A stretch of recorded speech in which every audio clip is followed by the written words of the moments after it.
In the 10th year of courting Mary, she finally agreed to my proposal. But on the night before the wedding, Mary's affection for me suddenly plummeted into the negative. She canceled the wedding and publicly announced her relationship with her first love, Evan. All because of a single complaint I made about Evan. She had her bodyguards beat me until I was covered in bruises, forcing me to kneel and apologize in the pouring rain before losing consciousness. Evan pretended to plead on my behalf. "Forget it, Mary. I don't care about these petty rumors. Don't let George get caught in the rain." Mary sneered. "For the mission reward, he won't die that easily. Besides, no matter how much I torment him, he'll still shamelessly cling to me." The system's cold mechanical voice sounded again. "Host, do you wish to give up redeeming the supporting character, Mary?" I nodded without hesitation. Yes, that I never would have imagined.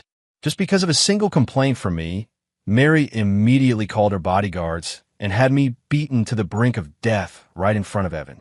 A torrential downpour poured down, and she forced my battered body to kneel in the rain, compelling me to lower my head and admit my fault.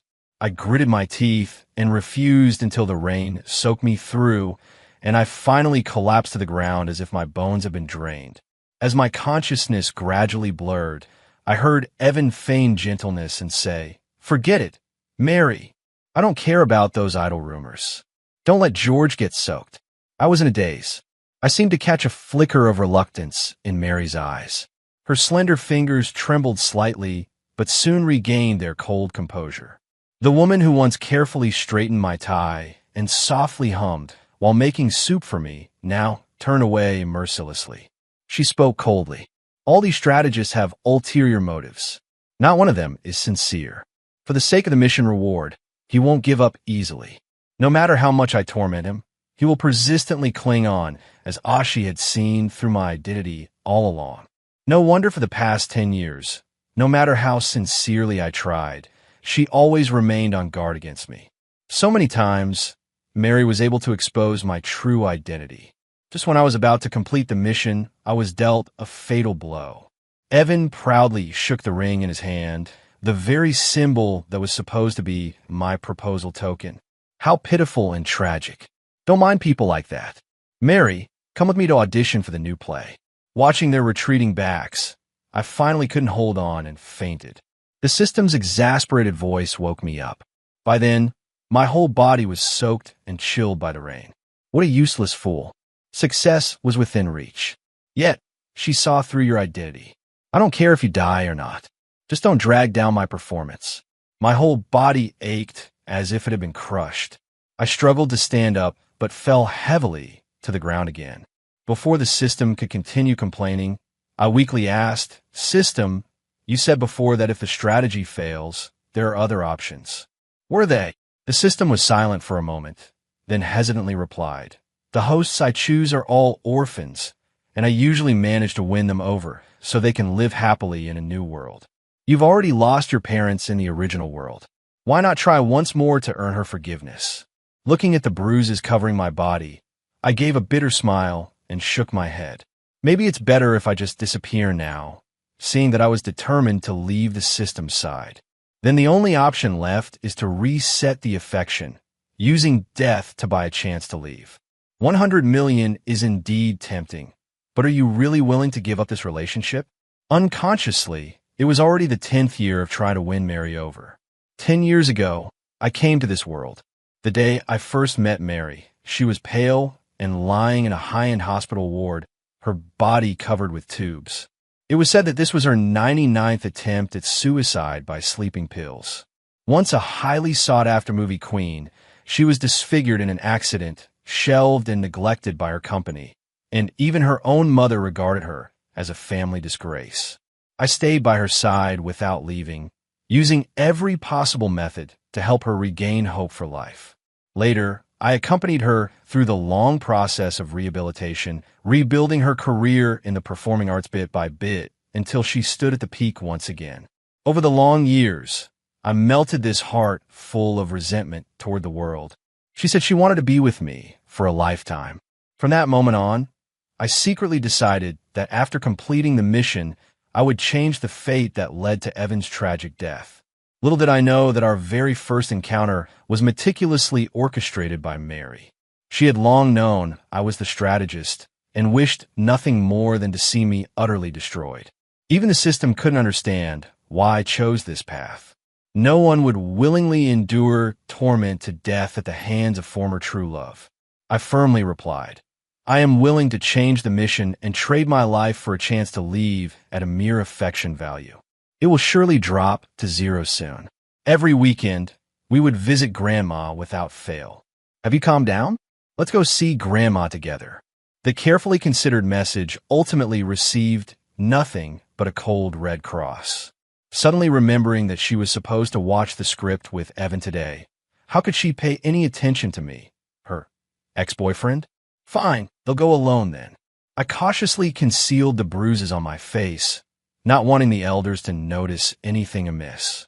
The car drove into the courtyard where a frail old man had been waiting at the door for a long time, his thin figure swaying in the cold wind. The moment she saw me, she hurried forward, her eyes filled with loving warmth. Little George is here. Grandma has missed you so much. As soon as I sat down, the old man pointed to the festive items on the table and enthusiastically began to explain. This is a dragon and phoenix quilt cover that Grandma specially picked out for you. And this gold watch, it's the best model in the store. Looking at this kind and gentle face, so much like my grandmother from my original world, my eyes gradually grew moist. In my original world, Grandma raised me all by herself. That year, after my startup failed, I finally found time to go home for the new year. The old man didn't ask anything. He just said he had made my favorite sweet and sour ribs. But before the ribs were cooked, I fainted from exhaustion. Grandma hurriedly put out the fire and, with great effort, helped me onto the tricycle. On that cold night, the snow barely reached her ankles, her frail figure swaying in the wind as she desperately rushed to the hospital. Just as I was about to arrive, a speeding car crashed into me. The old man was thrown several meters away and died on the spot. I fell into a coma and became a vegetable, then later crossed over to this place. When I first arrived, I saved my grandmother, who had fainted on the street, an elderly woman who resembled my grandmother from my hometown. And that's how I met Mary. If I had any selfish motive at the time, it was probably to keep her in this world where she still existed. Seeing my silence, the old man suddenly remembered something. Why did Mary come today? She used to follow you everywhere like your shadow. He's almost getting married, yet still so willful. How am I supposed to explain to Grandma that she has already unilaterally ended our marriage and no longer loves me? I opened my mouth, but in the end could only force a smile. She's busy filming on set. The old woman immediately frowned in displeasure. This kid is utterly unreasonable. No matter how important your career is, you have to take care of your family. What if you miss out on someone as good as you? Saying that, he took out his phone and angrily dialed Mary's number. As soon as the call connected, he shoved the phone into my hand. He'll go prepare some fruit. You talk to that girl properly. There was silence on the other end of the line, as if waiting for me to speak. Mary, I brought your favorite salted egg yolk pastry. Do you want some? George, don't think that just because my grandma likes you, you can use her to pressure me. That trick won't work on me. It felt as if a sharp blade had pierced my chest, blood pouring out. But I gritted my teeth and continued speaking. You must be tired from filming today. He'll come again tomorrow. Maybe tomorrow I have to go over the new script with Evan, so I won't be free. Just as I was about to force myself to keep talking, Evan's gentle voice came from the other side. Mary, the lines have been revised. Come over and give a try. The last bit of strength was drained from me, and I could no longer speak. Fortunately, Mary hung up in time, sparing me further embarrassment. Her updated status popped up on my phone just then. The tender scene of Evan organizing the script for her in a video. The caption read, "Some people don't know how to cherish, while others are sincere." Her hand dropped weakly, and the system spoke coldly.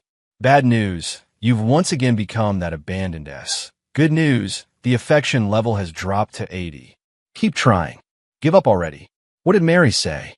Hearing Grandma's eager question, I looked up with a bright smile. This play can't do without Mary.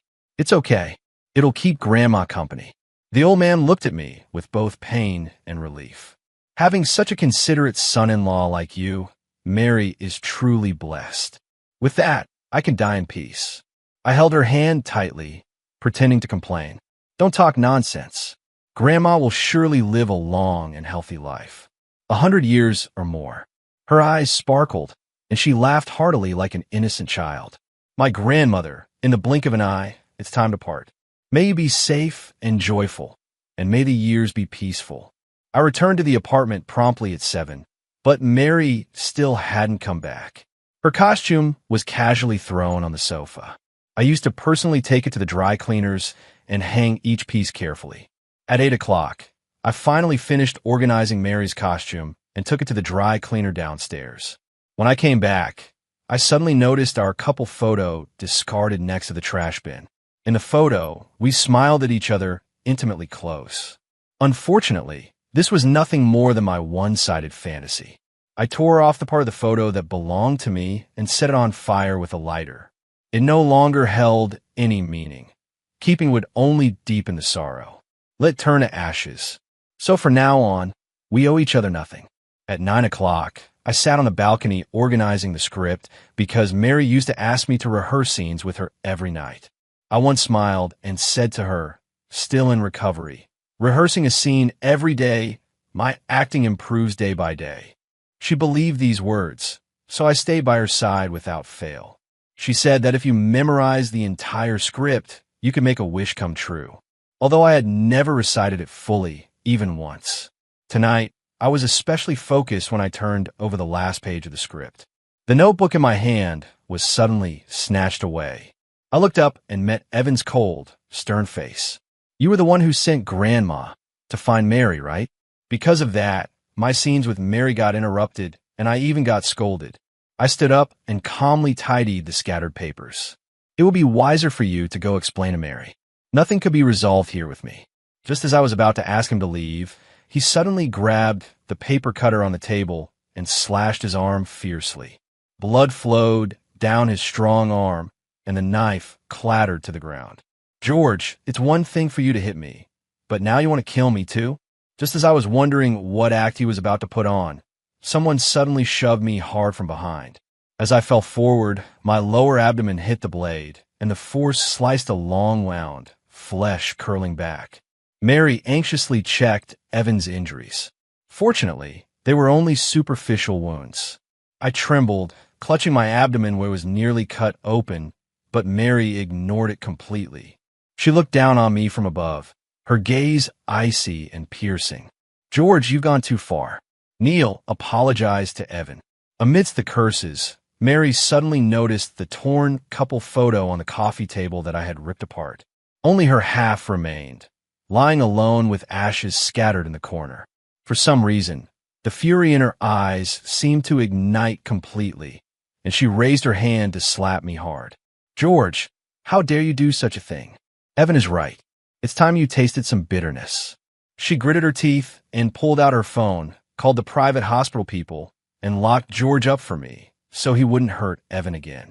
"No, Mary, you can't do this to me." I explained in every possible way, but the security guards still broke down the door. They twisted my limbs like restraining a prisoner and forcibly dragged me toward the black business van.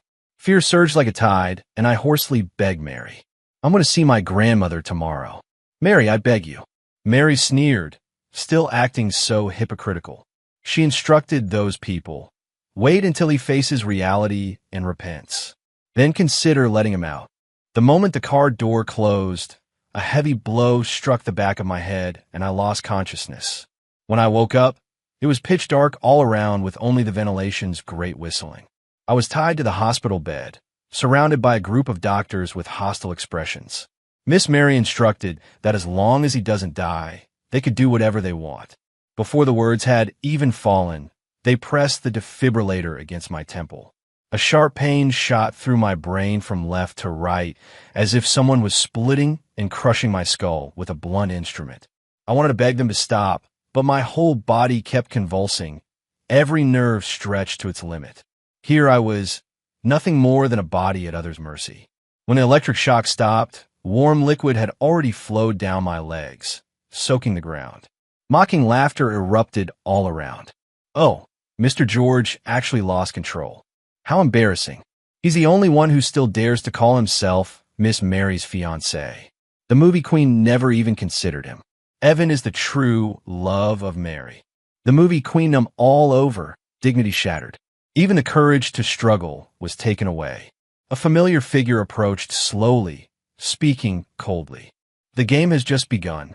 That voice, that posture, even with a mask on, I recognized Evan at a glance. He held a bottle of potion in his hand and gripped my chin tightly. You like tattling, huh? Then I'll make sure you never speak again. They forcibly pried open my teeth and poured that bottle of potion inside. My throat contracted violently, the corrosive burning pain causing me to fall off the bed. I knelt on the floor, black blood continuously flowing from my mouth. When I opened my mouth, only broken sobs came from my throat. Evan crossed his arms and sneered coldly. Listen, where's that stray dog barking? Oh, turns out it's a dog without a home. I wanted to ask clearly, but my throat could no longer produce any sound. A sneer curled at the corner of Evan's mouth. Don't you get it yet? Mary hasn't had any feelings for you for a long time. Even if I killed you right now, she wouldn't react at all. At that moment, I finally saw the cruel truth clearly. The system emitted a pitying, alert sound. Host, the affection level has dropped to 60. Please hold on. I wiped the blood from the corner of my mouth and gave a bitter smile. Mary, you really are calculating. I am imprisoned in this cramped chamber, unable to even know the passing of days and nights. The caregivers whisper among themselves, saying, Mary held a grand premiere for Evan. While I'm starting here, Mary is sweeping through the entire luxury shopping street with Evan. Just when I thought I would be trapped here forever, a sudden quarrel breaks out outside the door. I pressed close to the door, hearing Grandma's strong voice arguing with the medical staff. I must take Chache home today. Sorry, madam, but without Miss Mary's permission, we cannot release him. The usually dignified and graceful Grandma suddenly collapsed to the floor, crying out loud. Are you people bullying an old lady? If you don't let me take CH away today, it'll crash right here and die, and that damn Mary will be responsible. The moment the door opened, the long-missed light was so bright it made me squint. Grandma stood at the doorway, trembling as she opened her arms. She said with tears streaming down her face, My poor child, how have you been tormented like this? I threw myself into her warm embrace. This long-lost sense of security made me hold her tightly, afraid that if I let go, she would disappear. Don't be afraid. Don't be afraid. Grandma's good grandchild. Let's go. We're going to find that girl Mary and settle the score today. Even if I risk my life, I want to get an explanation for you. I didn't dare to speak, just silently nodded, not wanting Grandma to notice that I'd lost my voice. When we reached the hospital entrance, Grandma suddenly slapped her leg in frustration. Duh, I just sent the driver to look for that girl. It's so hard to get a taxi out here in the middle of nowhere. It's okay. Let's slowly walk to where there are cars. We can't stay in this godforsaken place even a second longer. Grandma, who usually gets tired after a few steps, was now walking briskly as if she had been injected with adrenaline. She kept muttering as she walked. Grandma knows best. Pretending to be crazy and foolish is what got the person out. That damn girl looks like she's possessed. How did she become so vicious? George, don't worry. As long as Grandma is alive, no one will bully you. The aftereffects of the electric shock left me dazed, stumbling as I followed behind. When I came to my senses, I saw Grandma pushing me away with all her strength. Her tear-filled gaze is my final memory. The next second, a car hit her and sent her flying. This scene overlapped with a nightmare that had haunted me for 10 years. There was no one around, and the car didn't even slow down as if it had been planned all along. Speeding away, I shouted hoarsely, falling to my knees beside Grandma. Blood stained the ground red. What should I do? Instinctively, I pulled out my phone to call 120, but forgot that I could no longer make sound. No matter how hard I tried, only muffled noises came from my throat. The operator snapped impatiently. Are you crazy? Don't joke around with emergency calls. When the call was disconnected, I tasted blood and tears blurred the phone screen. Mary, right? There's still Mary. The first call went unanswered. The second call was hung up on immediately. The third time, it finally connected. I stifled the sharp pain in my throat, letting out broken sobs. In all these 10 years, I had never shown weakness in front of her. But at this moment, I couldn't care about dignity. I just wanted to fight for a sliver of hope for Grandma. What I got in return was her contemptuous sneer. George, what act are you putting on this time? It's really disgusting. Last time you messed up Evan's premiere, and now I'm making it up to him. What? Want to come stir trouble? I angrily smashed my phone, watching Grandma's breath grow weaker and weaker. I stumbled and ran towards a psychiatric hospital. I didn't even care about losing my shoes. Finally, the hospital connected the emergency call. But by the time the ambulance arrived, Grandma had already stopped breathing in my arms. Even in her final moments, she still held my hand tightly. Her kind face seemed to say, "Good grandson, don't cry. Grandma is just too tired." Her eyes were wide open. Damn, my only wish is for Grandma to be safe and happy. Why must all of this happen again? I have lost the person who loved me the most forever. Amid my heart-wrenching cries, the system softly prompted, "Post-affection value has dropped to 40. Please accept my condolences." When Mary arrived, I was holding my grandmother's cold body, crying bitterly. She rushed over and slapped me, screaming hysterically, "Go ahead and act all you want. If it weren't for you, my grandmother wouldn't have died. You jinx. Get away. Don't touch my grandmother." I held my grandmother tightly, unwilling to let go until she ordered someone to forcibly drag me away. Mary forbade me from attending my grandmother's funeral, not even allowing me to see her one last time.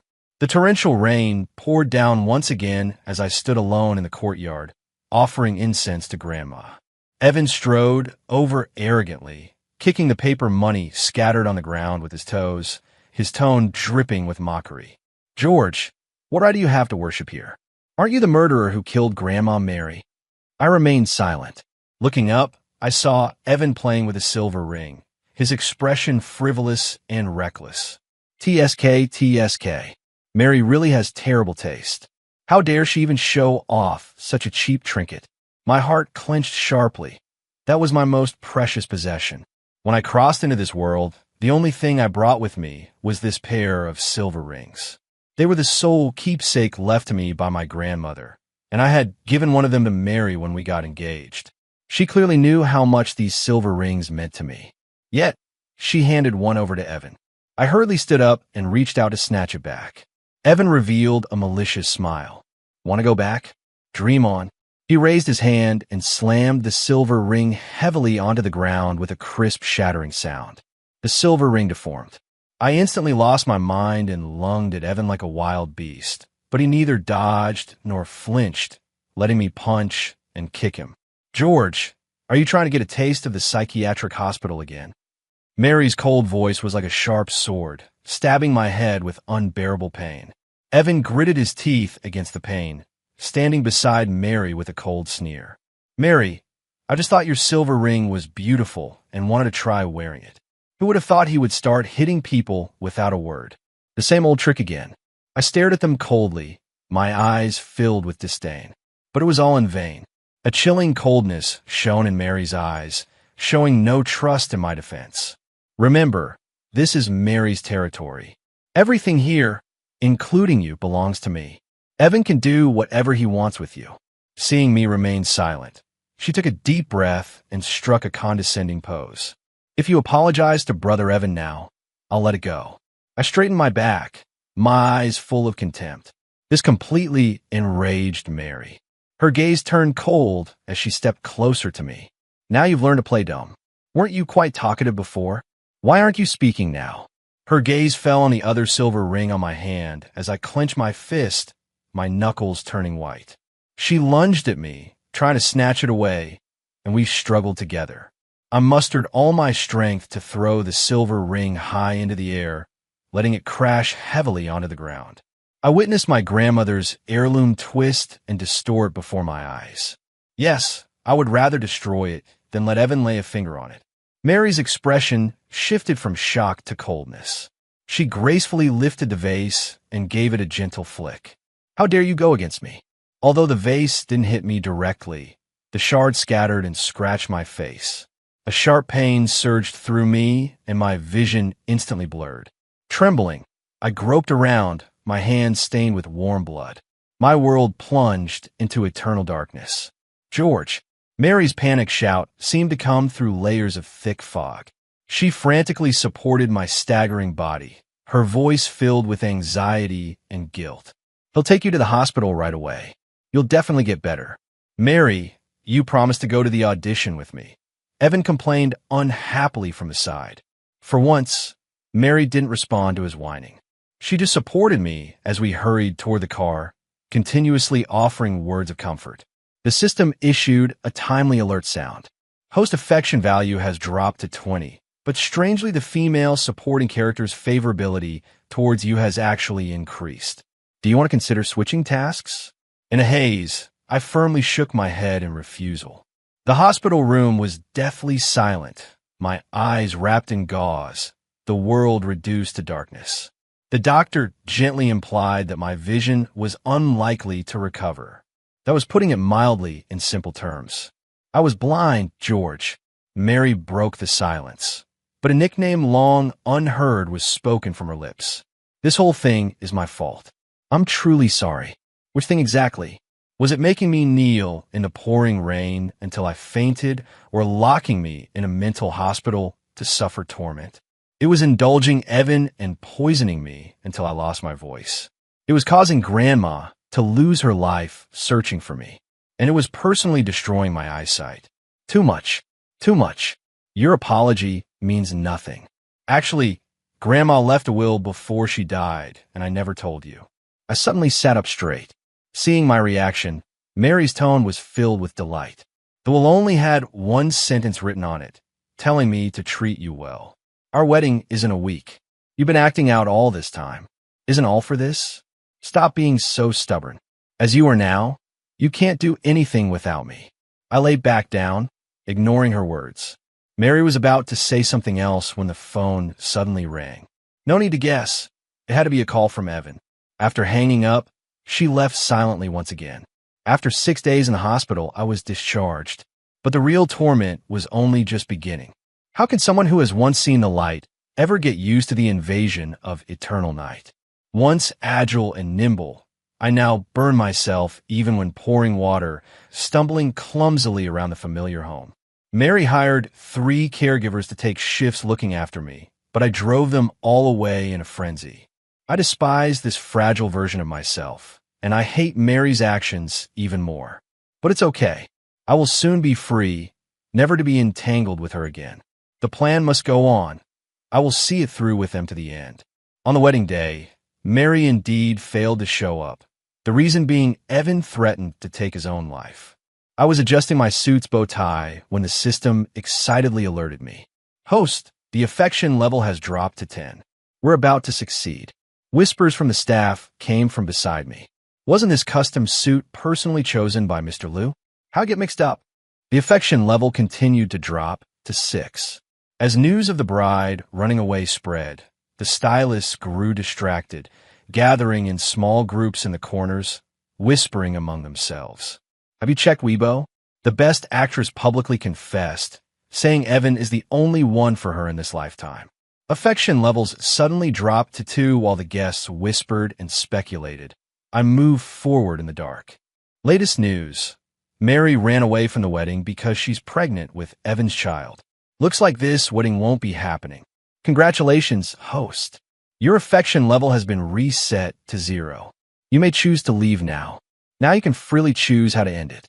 I will ensure the process is painless, allowing you to leave peacefully. The long-awaited moment has finally arrived. Since it's time to take a bow, let's leave the newlyweds with the most unforgettable wedding memory. The wedding has become a bubble, and no one will care about where I go. I leaned against the wall, stumbling as I made my way to the rooftop entrance. I stood on the 18th floor, the cold wind howling through my suit, making me shiver uncontrollably. Mary returned to the wedding venue, only to find that I was gone. She furiously organized a search party until someone spotted the solitary figure on the rooftop. A black suit swayed in the wind like a butterfly about to take flight. Mary's furious shout came through the howling wind, and the system relayed her words to me. George, stop pretending. I know you're a strategist here to complete a mission. How would you be willing to die before finishing it? Put away your tricks. Using life as a threat is utterly despicable. That's right. I'm very humble. I even once naively believed I could spend the rest of my life with her.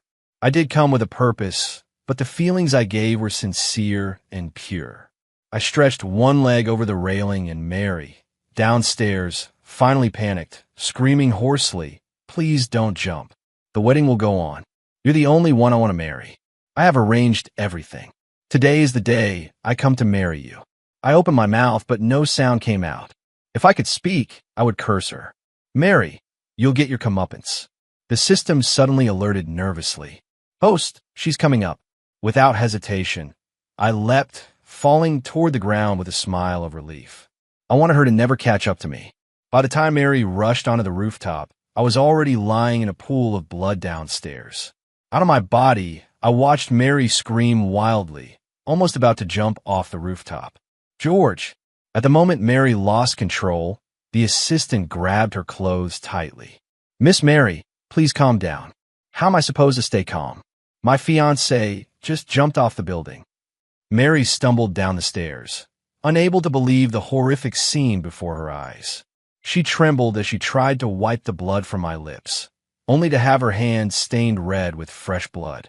Someone had already called emergency services. Mary was at a loss, nearly on the verge of collapse.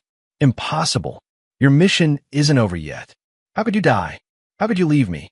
It's all a lie. My mom lied to me, and you're lying to me too." Mary's mind went blank, with only a buzzing sound ringing in her ears. She couldn't accept that the always strong and optimistic me had truly ended my life in front of her. This was a scheme designed by me and the system, but she was already terrified out of her wits, whether it was a scheme or the truth. She said that as long as I could open my eyes, she was willing to pay any price. When the paramedics arrived, Mary held my cold body tightly, as if grasping the last lifeline. "Please save him. I beg you, save my love." The doctor shook his head after the examination, signaling it was too late. Mary screamed hysterically. "You must have taken a bribe from George, tricking me, right? He was just alive a moment ago. He's the strategist. He can't die." The people around whispered that she had lost her mind. Mary slowly took out a ring, carefully trying to put it on me. When the ring got stuck on my deformed finger, her tears burst forth like a dam breaking. "George, look, I've never given your ring to anyone else. He's wearing a fake. I just didn't want you to leave me after you completed the mission. Do you understand now how much I love you? Please come back, okay? Talk to the system. Tell it that as long as you come back to life, you'll do anything." My soul floated in the air, watching her frantic state. The system said, "Host, you actually succeeded long ago." She deliberately suppressed her affection, and I sneered coldly, already numb. No means no. At that moment, Evan rushed out from the crowd, angrily took off the ring, and threw it to the ground. He tried to grab Mary, but was mercilessly pushed away. Mary knelt on the ground, her voice choked as she continued to plead with the doctors. "Please save her. I beg you. Maybe he can still survive." The murmurs of the onlookers rose and fell in waves. The illustrious Best Actress. Yet on her wedding day, she abandoned her fiancé to be with another man. Now that the fiancé has jumped off a building, she's suddenly acting all sentimental. Women are always insatiable. They don't appreciate a good man when they have one and only put on a show after they've lost him. This guy was stupid, too. After he died, the woman immediately went off to find her gigolo. Evan quickly seized the moment and gently embraced Mary. "Mary, George has passed away, but I will always be by your side. Will you give me a chance? You once said the person you loved most was me, that you wanted to spend the rest of your life with me." Mary's whole body stiffened, and when she turned her head, a terrifying cold light flashed in her eyes. "Get lost." After a furious roar, Mary coughed violently, blood surging from her throat. She was afraid her blood would stain my suit, even catching it with her hand, not letting a single drop fall on me. Ignoring the astonished gazes around us, she carefully lifted me up. She gently placed me in the back seat of the car, meticulously fastening my seatbelt. "Let's go home, George." Outside Mary's family villa, Evan kept trying to see Mary, but she ordered that no one was allowed to enter. She wrapped my cold body in the softest cashmere blanket and gently wiped my face with a warm towel. When she saw my eyes had lost their sparkle, she finally broke down and cried. She should have realized it long ago. My father left right after completing his mission. That day, she stood at the bustling entrance of the film crew, her father gently stroking her head. "Little Mary, wait here for Daddy. Daddy will be back soon." People came and went, but in the end, her father never returned. Her mother told her that her father was a strategist who refused to leave this world after completing his mission. But after she was born, he grew tired of it all and disappeared with a mission reward. At that time, Mary was too young to understand anything. She watched helplessly as her mother married the producer a month later, and from then on treated her like an heir. She stubbornly believed as long as the mission was never completed, the strategist would be trapped in this world. That way, you'll never leave me behind. All these years, she did her best to suppress her feelings, yet still couldn't keep you. Mary stayed by my side without leaving, anxiously checking every little movement to see if I had woken up. But I never showed any response. My body began to turn pale, emitting a strange aura. The assistant suddenly burst in, shouting that Evan was about to commit suicide. Mary frowned, pressing her index finger to her lips. "Shoo, George is asleep. Don't wake him. If he wakes up and can't find me, how panicked you would be." She looked at me with deep affection, as if I were truly just sleeping peacefully. But the assistant was so terrified by my dreadful appearance that he fled in a staggering panic. Finally, her manager couldn't bear it any longer and suggested sending me for cremation. Mary shook her head stubbornly. "As long as his body is still here, one day he will come back to me. But Mr. Gore's body is already—" "Oh, my George won't." She held me tightly, breathing greedily. My face was already covered with the marks of death, grim and terrifying. Mary was stunned for a moment, then suddenly came to her senses. "George loves cleanliness the most. It's time to change clothes." As she took off my blood-stained suit, there were not only the injuries from the fall, but also old wounds all over my body. Mary's eyes sharpened, and she immediately ordered someone to check the surveillance footage from the psychiatric hospital. When the video started playing, she closed her eyes tightly, unable to bear watching. Only when my agonized groans came through did she open her eyes to see me kneeling on the ground, vomiting black blood. The footage was evidently of a completely different person. There was no trace of gentleness or charm left. Mary couldn't believe the scene before her eyes. She only wanted to lock me up temporarily, clearly instructing them to take good care of me, but they followed Evan's orders and tormented me so cruelly. No wonder I endured so much pain without ever confiding in her. Mary slumped to the ground, her fists pounding the floor relentlessly. "How could you hide so much suffering from me?" Her nails dug deep into her palms as she made a vow in her heart. "The pain you endured, I will make him pay back tenfold." Evan opened the door and saw Mary excitedly rushing forward to hug her. "I knew the person you care about most is me." Faster than he could move, a group of bodyguards rushed in and pinned him to the ground. "Mary, what are you doing?" Evan asked, confused. Mary's eyes were cold, looking down on him from above. "After giving so much sincerity, this is the betrayal you repay me with. How can you be so cruel to George?" Evan was about to defend himself when Mary already showed the surveillance footage in front of him. "Look at the good deeds you've done." Evan bit his lip, tears streaming down uncontrollably. "Anyway, George is already dead. Wouldn't it be better for us to be together? Why dwell on the past?" For him, it was the past. For Mary, it was an eternal pain. The suffering he endured, I want you to repay it 1,000-fold. Mary took the glass bottle handed over by the assistant and stepped closer to Evan. Inside was sulfuric acid. Evan finally realized the gravity of the situation. He never expected the gentle leading actress to be so ruthless. "Mary, you still have my child in your womb. How can you be so heartless?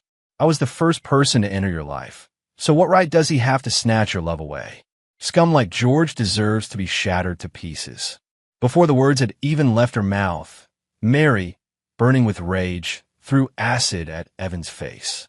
A piercing scream echoed through the room as Evan collapsed to the ground, writhing in agony. Mary staggered back to the villa that held 7 years of memories. The cold wind howled, filling the garden with desolation. The corpse lying on the bed was already cold and blackened. She waited day and night, yet never saw me come back to life. Mary gripped my already cold fingertips as if she were breaking down. "Do you remember when I hit rock bottom in life? You were like a light that illuminated my world. Now that I'm willing to return to the abyss, will you appear before me once again?" Seeing her frantic state, my heart twisted into a knot. She grabbed the sleeping pills from the table and swallowed them harshly. The scattered pills rolled all over the floor, and Mary convulsed as she lay on the ground. "George, look, I have nothing left. Please let the system bring you back. This time, I swear I will cherish you. My true feelings have never changed. I am in a vast room. Only a cold corpse remained. The person who was always gentle with her could no longer offer her even a trace of warmth. Tormented to the point of silence in life, even his body was not preserved intact in death. Mary felt this was still far from enough. She wanted to completely destroy her own ache. At that moment, the door was violently kicked open. Standing outside was a man whose face was disfigured, covered with terrifying scars. Despite his disheveled appearance, he was still dressed in an exquisitely tailored suit. "What the hell do you think you are? Get out of here!" Mary shouted angrily, weakly leaning against the bed. "This is my home. You're the one who should leave." Evan sneered, his twisted features looking even more menacing. "Still guarding a dead man here? You don't even care about the company anymore. From the day you had George hand over the investment to me, I started secretly transferring the funds. Now investors from all sides are pulling out, and your film empire has already fallen apart. This villa is now mine as well." "Evan, you bastard!" Mary trembled with anger, but was powerless. Evan laughed triumphantly. "Beast, isn't the child in your belly also mine? A beast's. Do you know how your grandmother died? I originally intended to run George over, but that old woman insisted on standing in front. She brought it on herself, but in the end, it's good George was driven to a dead end by you. After all these years of pretending, everything in Mary's house is finally in my hands." "Mary, oh Mary, you're both stupid and cruel. You deserve to be toyed with at my whim." Evan turned around arrogantly, giving orders to his subordinates behind him. "This house is mine now. Throw this disgusting corpse out for me." When Mary learned that the company had gone bankrupt, she remained indifferent. At this moment, however, she unleashed an astonishing strength, grabbed the fruit knife from the bedside, and stood up unsteadily. With a swift motion, she plunged the blade deep into Evan's back. Evan's smile abruptly faded as he looked down at the knife protruding from his chest. Before reaching the hospital, Evan swallowed his last breath. Unwillingly, Mary was imprisoned for intentional murder and ultimately died from an infection caused by her wounds. When I opened my eyes again, the steady beeping of the monitor filled my ears. A warm hand gently stroked my forehead, and when I looked up, I saw my grandmother's anxious face. I reached out in disbelief, carefully wrapping my arms around her. "Grandma, are you really safe and sound?" Grandma looked puzzled. "Silly child, what could possibly happen to me? Are you delirious from fever? Since Grandma is unharmed, then it can only be as expected." The system's weak voice sounded. "Host, I have exhausted all my merit points. It's time to go back to work. May you live a life of peace and joy." Tears blurred my vision, soaking the phone screen that displayed 100 million credits. Later, my grandmother asked me why my temperament changed so much after the fever. I said, "I had a dream dreaming of a system that seemed cold on the surface but was gentle at heart. It always found me lacking, yet silently stayed by my side for 10 long years. Grandma listened, puzzled, but still smiled and said, "That truly is a good system." I nodded, tears welling up in my eyes. "Grandma, I miss your steamed